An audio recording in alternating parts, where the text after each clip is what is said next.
Siapa-siapa yang sampai meninggalnya belum pernah bermimpi Rasulullah SAW, dikhawatirkan meninggal dalam keadaan su'ul khatimah. Habib ini ya berdusta atas nama Rasulullah, seolah-olah Rasulullah ya mewajibkan teman-teman, orang harus bermimpi minimal 1 kali bertemu denganku di dalam mimpi teman-teman. Kalau tidak, maka seolah-olah kita diancam, berarti kamu akan mati dalam kondisi su'ul khatimah teman-teman. Lebih baik orang nggak bisa ngaji, Iqra bacaannya cinta Ahlul Bait daripada ente hafal kitab 4 mazhab benci sama Ahlul Bait. Kemudian dia mengatakan percuma kalian hafal kitab 4 mazhab teman-teman kalau kalian benci Ahlul Bait. Ya Allah, justru kalau kalian menghafal kitab 4 mazhab, kalian akan cinta kepada Ahlul Bait teman-teman. Karena seluruh mazhab ini mengajarkan kita cinta kepada Nabi, cinta kepada Al-Quran, cinta kepada keturunan Rasulullah SAW. Akan tetapi yang asli dong ya, dia berusaha memframing orang teman-teman ketika ya tidak menyukai mereka, para kabib-kabib ini, karena perbuatannya dianggapnya orang benci kepada Ahlul Bait Nabi teman-teman. Apa hubungannya? Apa hubungannya kalian dengan Ahlul Bait Rasulullah SAW? Assalamualaikum warahmatullahi wabarakatuh. Bertemu lagi di channel Nasrus Sunnah. Kita akan simak 2 video random lagi teman-teman dari para kabib. Dan lagi-lagi ini adalah kedustaan mereka terhadap Rasulullah SAW ya. Ini sangat mengherankan bagi saya pribadi dan termasuk kalian juga merasa heran. Mereka yang sering mengaku sebagai keturunan Nabi, bahkan ada darah Nabi katanya mengalir dalam tubuh mereka, tapi faktanya mereka lah yang paling sering berdusta atas nama Nabi SAW teman-teman. Entah itu melalui mimpi yang mereka katakan kami bermimpi bertemu dengan Rasulullah, lalu kami diajarkan sebuah hadis yang tidak pernah diajarkan kepada selain kami. Berarti termasuk Abu Bakar, Umar, Utsman. Luar biasa teman-teman. Bahkan mengaku sering berjumpa dengan Rasulullah dalam kondisi terjaga. Sedangkan para sahabat Nabi teman-teman, sepeninggal Rasulullah tidak ada riwayat satupun Rasulullah menjumpai mereka. Tiba-tiba Rasulullah keluar bangkit dari kuburannya. Lah ini mereka teman-teman, jarak mereka 1400 tahun yang lalu, kemudian mengaku-ngaku sebagai keturunan Nabi, istimewa sekali. Ya, melebihi para sahabat Nabi yang ada jaminan di antara mereka, jaminan surga teman-teman. Nah di video ini teman-teman, si Habib mengutip sebuah hadis. Katanya Rasulullah pernah bersabda, siapa saja meninggal dunia, lalu dia tidak pernah seumur hidupnya bermimpi bertemu denganku, maka dikhawatirkan dia mati dalam kondisi su'ul khotimah ya, atau mati dalam kondisi keburukan. Yang pertama teman-teman ya, kita minta ini hadis riwayat siapa, di kitab mana yang bunyinya seperti ini teman-teman. Kemudian yang kedua, apa hubungannya seseorang meninggal dunia lantaran dia tidak pernah bermimpi 1 kali pun bertemu dengan Rasulullah, lalu dia diponis ya mati dalam keadaan su'ul khotimah ya. Bagaimana kalau dia orang soleh ya, dia mengamalkan sunnah-sunnah Nabi, dia tidak pernah melanggar aturan Allah Azza wa Jalla, dia tidak pernah menyelewengkan sunnah-sunnah Nabi teman-teman, lalu dia meninggal dunia tapi tidak pernah bermimpi 1 kali pun bertemu dengan Rasulullah ya. Apakah kita akan ponis dia mati dalam kondisi su'ul khotimah? Apa hubungannya teman-teman? Sejak kapan orang meninggal dalam keadaan husnul khotimah atau su'ul khotimah dikaitkan dengan mimpi bertemu dengan Rasulullah teman-teman? Kemudian yang menjadi pertanyaannya, apakah seluruh muslim yang ada di dunia ini teman-teman ya, baik dari kalangan orang awamnya atau para ulama misalkan, apa kalian berani menjamin mereka juga pernah bermimpi dengan Rasulullah meskipun hanya 1 kali? Kan nggak bisa kita jamin teman-teman. Lalu apakah gara-gara ketika dia meninggal dunia lantaran dia tidak pernah bermimpi dengan Rasulullah 1 kali pun, kita lantas memvonis mereka mati dalam keadaan su'ul khotimah? Ini apa hubungannya teman-teman? Ini jelas teman-teman ya, para kabib ini membuat hukum-hukum baru ya, hukum-hukum dengan sesuka hatinya teman-teman ya. Baik, coba kita simak videonya teman-teman ya.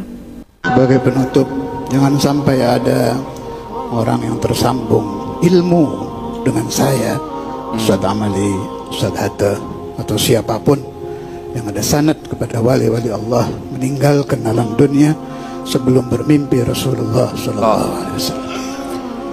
Sebab dalam hadis Rasulullah SAW, man lam yarani fil manam khifa alaihi al-maut, khifa alaihi al-maut ala su'il khatimah. Siapa-siapa yang sampai meninggalnya belum pernah bermimpi Rasulullah SAW, dikhawatirkan meninggal dalam keadaan su'ul khatimah. Jadi perbanyak sholawat ala Nabi. Kalau aliran saya, setiap habis sholat baca sallallahu ala Muhammad 100, setiap malam 1000, setiap malam Jumat 10.000. Yang ingin pakai silah lain silahkan. Intinya sholawat apa saja akan memudahkan kita untuk bermimpi Rasulullah. Toh, jadi jelas teman-temannya. Dia mengutip hadis Nabi katanya. Ini jelas kedustaan atas nama Rasulullah ya.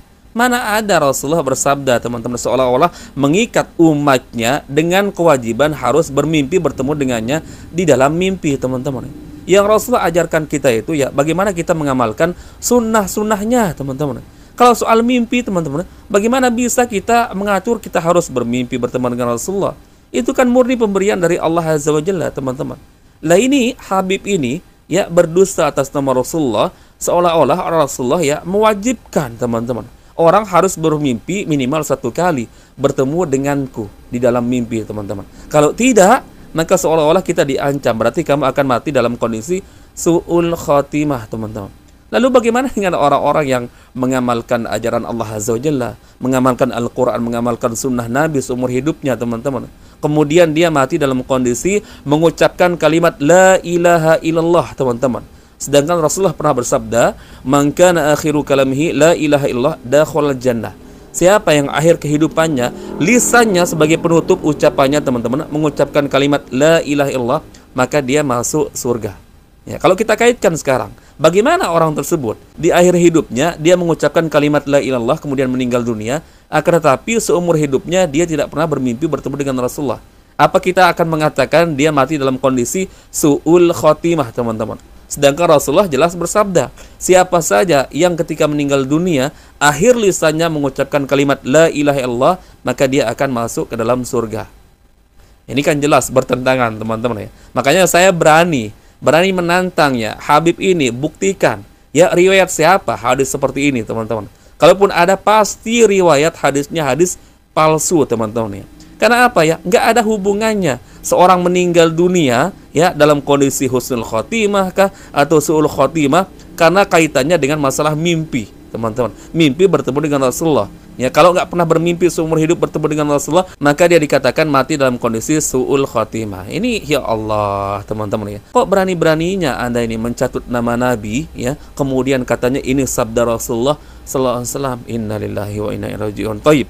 Kita simak video yang kedua teman-teman. Ini juga luar biasa parah teman-teman ya. Lebih baik orang nggak bisa ngaji Iqra bacaannya cinta Ahlul Bait daripada ente hafal kitab 4 mazhab benci sama Ahlul Bait. Apa gunanya? Dia lebih baik wallahi lebih baik ente nggak bisa ngaji cinta Ahlul Bait daripada ente ngerti ilmu hafal kitab fikih 4 mazhab ente benci sama Ahlul Bait. Kenapa? Nanti hujah buat ente double. Toh, perhatikan teman-teman ya. Narasinya mengatakan ya, percuma kalian bisa ngaji, hafal kitab 4 mazhabnya, tapi kalian benci kepada Ahlul Bait ya. Lebih baik kalian nggak bisa ngaji atau mungkin hanya bisa ngaji Iqra saja, akan tetapi kalian cinta kepada Ahlul Bait. Pertanyaannya sekarang teman-teman, siapa sih muslim yang membenci Ahlul Bait? Itu pertanyaan dulu pertama. Kemudian dia mengatakan percuma kalian hafal kitab 4 mazhab teman-teman kalau kalian benci Ahlul Bait. Ya Allah, justru kalau kalian menghafal kitab 4 mazhab, kalian akan cinta kepada Ahlul Bait teman-teman. Karena seluruh mazhab ini mengajarkan kita cinta kepada Nabi, cinta kepada Al-Quran, cinta kepada keturunan Rasulullah sallallahu alaihi wasallam. Akan tetapi yang asli dong ya, yang asli teman-teman.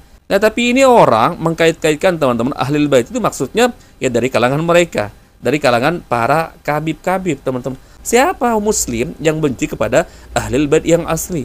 Seperti misalkan ya Fatimah, Hasan, Husain teman-teman. Yang jelas itu keturunan Rasulullah, cucu Nabi yang bertemu langsung dengan Nabi. Tapi kalau kalian yang jaraknya 1400 tahun dengan Rasulullah, kemudian mengklaim diri kalian sebagai Ahlul Bait, ya, kemudian mengkait-kaitkan ya siapa yang menghafal kitab 4 mazhab tapi tidak cinta kepada Ahlul Bait, maksudnya tidak cinta kepada kalian. Ya Allah teman-teman. Ini narasi-narasi yang menunjukkan sebenarnya mereka ini bodoh, ya, jahil teman-teman ya. Dia berusaha memframing orang teman-teman ketika ya tidak menyukai mereka, para kabib-kabib ini karena perbuatannya dianggapnya orang benci kepada Ahlul Bait Nabi teman-teman. Apa hubungannya? Apa hubungannya kalian dengan Ahlul Bait Rasulullah SAW? Kalian saja yang suka ya mengklaim diri kalian adalah Ahlul Bait. ya, tapi justru faktanya kalian paling banyak merusak ajaran Ahlul Bait, ajaran dari Rasulullah sallallahu alaihi wasallam. Baik. Mungkin itu saja teman-teman yang bisa kita share di video kali ini. Semoga menjadi sharing-sharing yang bermanfaat bagi kita. Insyaallah kita bertemu lagi di video berikutnya. Assalamualaikum warahmatullahi wabarakatuh. Barakallahu fikum. Assalamualaikum warahmatullahi wabarakatuh.